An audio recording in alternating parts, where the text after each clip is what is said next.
optimaliausias laikas ateiti likus 5 minutėm iki sutarto laiko, nes jeigu tai yra didesnė organizacija, tai jūs turėsite kreiptis į administratorę, kad jis susikontaktuotų su žmogum, jūs atvykote į pokalbį,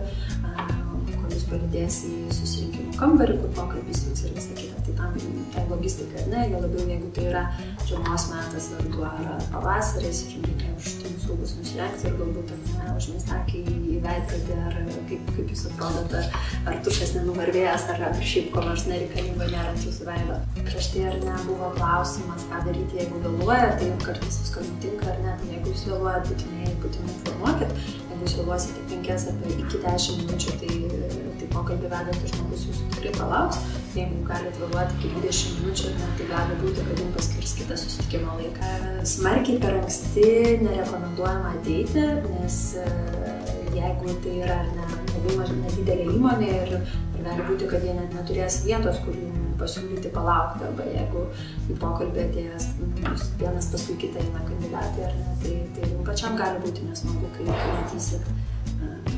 savo konkurentus ir žmonės, kurie aplikuoja tą pačią poziciją. Tai mano patarimas, ateiti